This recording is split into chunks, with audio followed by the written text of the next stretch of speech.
everyone, Abby here, and welcome back to my channel for Tech Tuesday, or welcome if you're new.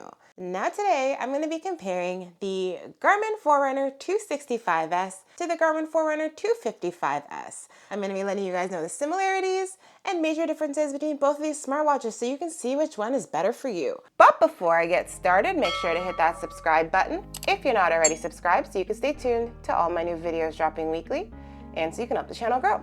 So a lot of you guys have been asking me, what are the differences between both of these smartwatches? If you're someone in the market for a Forerunner, if you're a runner, if you like to walk, if you want to do triathlon, both of these can be awesome smartwatches for you. Now I've done full reviews on both of these, in-depth reviews where I go over how they work, things that they do great, some cons and more. So if you want to see that, you can find those coming up at the top right and also linked in the description below. But now I'm going to go into the major spec similarities between both of these smartwatches so you can get an idea of what they have in common. So both of these smartwatches have a 1.1-inch display. They track the exact same activities and they track a variety of them, such as runs, walks, hiking, swimming, yoga. They both have an abundance of running features like stride length. They both have the same Elevate 4 heart rate sensor. Track your steps, your calories burned, your sleep. They have nap detection. You can see your smartphone notifications on here and so much more, which I've listed on screen for you. Now the first difference between both these smartwatches would be the price.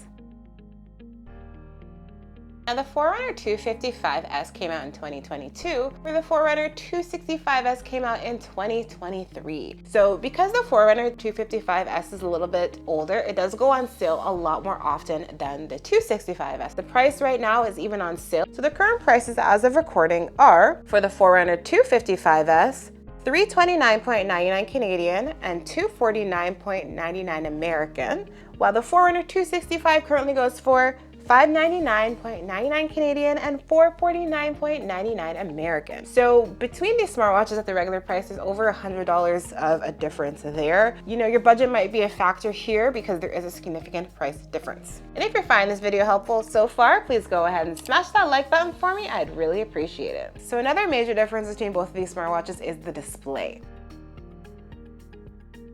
Now the Forerunner 255S has Garmin's long-time used sunlight transflective memory and pixel display. Now this doesn't look fancy, but it gets the job done. It has excellent readability outdoors, virtually zero glare. So if you're someone who likes to work outside a lot, this could be super beneficial for you. On the other hand, the Forerunner 265S has an AMOLED display, which is something that Garmin has started using more in recent years. Now with the AMOLED display, you see brighter, bolder colors, more contrasting colors as well. But with that, you also get a lot more glare. So if you're someone who likes to work out outside, this could be, not as advantageous as the memory and pixel display because you're gonna constantly have to pump up that brightness to be able to read it in bright sunlight conditions. Another advantage of the AMOLED display is that it does look prettier. It's more vibrant, colors look better. I think there's some prettier looking watch faces as well. It looks a lot more, like something you see on your smartphone. Now, another advantage of the Forerunner 255S is that it does have an always on display. You never have to tap it or touch it for the display to be on, and you still get that great battery life with the display always on. Where with the AMOLED display, it basically times out on you every few seconds. If you do want to turn it on all the time, you have an option to do that with their optional always on display. But with that, you're gonna have a significant reduction in your battery life. Another thing about the price, the AMOLED display is more expensive than the memory and pixel displays. The reason why the Forerunner 265S here is more expensive. So the next difference between these smartwatches would be the battery life. Now, the Forerunner 255S has a coded battery life up to 12 days as a smartwatch, and once again, the display is always on during that time. And the Forerunner 265S has a coded battery life up to 15 days, and that is with your display not always on. If you decide to turn on the optional always on display, your battery life reduces a lot. Now, with my usage, I've got on average 12 days of battery life on the Forerunner 265S and 9 days of battery life on the Forerunner 255S. Honestly, the battery life of both these smartwatches is fantastic. I charge it once every other week. The battery lasts and lasts. I love it. The Forerunner 265S with, the newer, battery they had in 2023, definitely performing great. So it's fantastic to me that we were getting this much battery life on one charge, especially when like a lot of smartwatches nowadays don't even last a full 24 hours. So another difference between these smartwatches is music. So the Forerunner 255S comes in a regular version and a music version. The music version does come at an extra cost. I do not have that one, I have the regular version here. Now the Forerunner 265S just comes out in one version, and that one version does have music functionality built in. So having the music version of the smartwatch on the 255S or having music functionality already built in on the 265S is super beneficial. You're able to download music on your smartwatch and listen to it on the go using Bluetooth headphones. However, if you save some money by just getting the non-music version, if music functionality is not super important to you, you can save money with the 255S. Now on the standard 255S, you just have the ability to control your smartphone's music as a remote. So you can pause, you can play, you can turn up and down the volume, and it's gonna do the corresponding thing on your phone. You can do that on both smartwatches, but you can only download and listen to the music directly on the 255S music version or on the 265S. And that is one of the features that really does increase the price. Smartwatches that have music are significantly more expensive than the other ones that do not.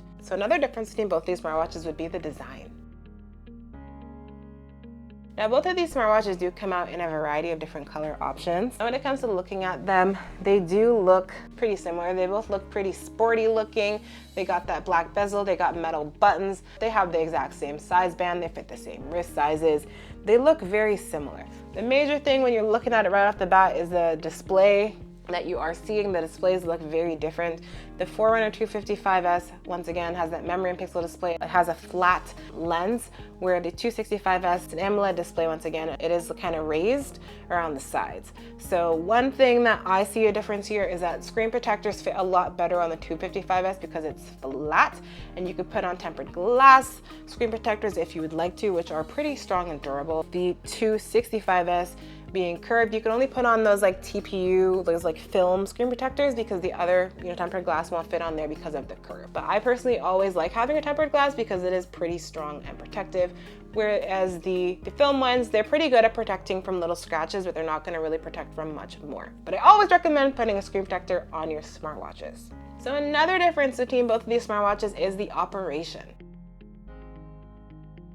Now the Forerunner 255S is a completely button-operated smartwatch. And some people like that, some people don't like that. I personally do like it. I like having button-operated smartwatches because with touchscreen smartwatches, they can sometimes accidentally activate when you don't want them to. If you're in the water, if you're someone who likes to swim, or if you're in the shower with it, for example, sometimes the screen will freak out on touchscreen smartwatches. That doesn't happen with button-operated smartwatches. So I find that to be an advantage. But a disadvantage here is that it could take a little bit longer to learn how to use it, and it could take a little bit longer to get to certain things of the smartwatch when you're starting out. Now the 265S, not only does it have button operation, it also has touchscreen operation.